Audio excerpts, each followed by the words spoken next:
This is a video walkthrough of using the Lineweaver Burke method of linearizing kinetic data.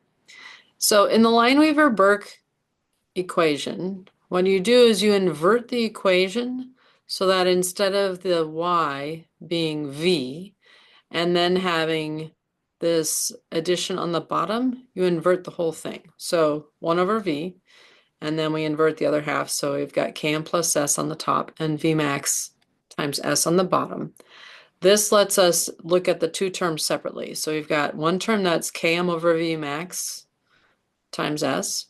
We can then break that out, and the slope we're going to get is km over v max. And what we plot on the x-axis is 1 over s. And the y-intercept ends up being s. The second term is s over v max times s. Those two s's cancel out. So the y-intercept is 1 over v max. Practically, you can also find km in addition to multiplying the slope by the v max. You can also find it graphically by it is minus the x 1 over the x-intercept. So it's a easy visual way to see types of inhibition and is often used in publications. But as we'll see in a minute, it has the biggest error rate because it amplifies problems with small data points. So in thinking about setting up this equation, what's going on our y-axis is 1 over v. So notice that's minutes over concentration, or whatever units your velocity is measured in. And our x is 1 over s. So we need to make those from our data.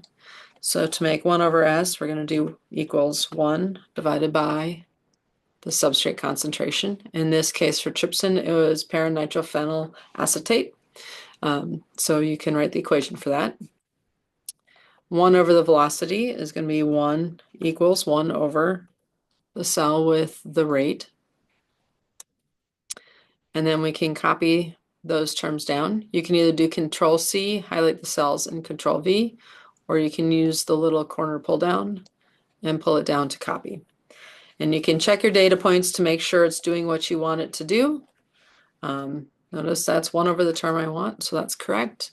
And notice it gave us a fairly straight line. This is also a well-behaved data set, so we expect that. So to find Vmax from this data, we said that the y-intercept is 1 over Vmax. So to find the y-intercept, I could either use it up here and say, oh, it's the y-intercept is 1.23, so I can do 1 over that and write a math equation. The way to find the intercept on Excel is you can write the formula equals intercept.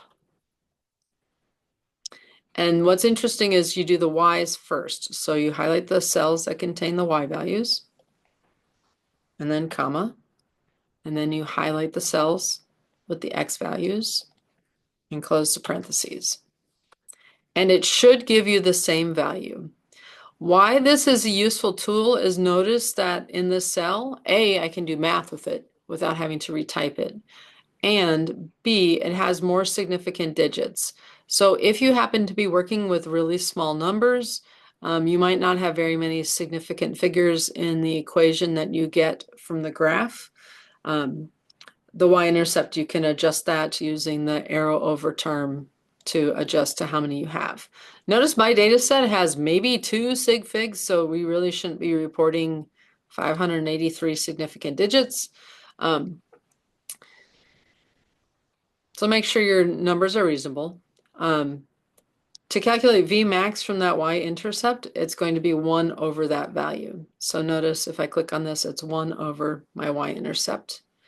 The units it has, the units for Vmax are going to be the same. It's going to be the inverse of whatever was on the y-axis. So in this case, it's millimolar per minute. And again, you can use the arrow over key to get a reasonable number of sig figs, in this case 2. I'm assuming these have a 0. Excel often chops off additional zeros, so you'd have to look at the data that was collected when the experiment was done. In most cases, you can trust 2 or 3 sig figs. Similar to the equation we wrote for the intercept, you can just read the slope off of here if you like. You can also write a formula for it, and the formula equals slope, open parentheses, and it's the same thing. Y values, comma, X values, close parentheses. And notice I gave me the same value, a few more sig figs. Can do the same thing and adjust it down. Let's think about how to find Km from this. So notice the slope in our equation is Km over Vmax. So if I take that slope, I need to get rid of this Vmax term. So if I multiply the slope by Vmax, that will give me the Km. So I'm going to do slope times Vmax. Oops, it says it found a typo. I don't know what typo it found, but oh, I had an open parentheses.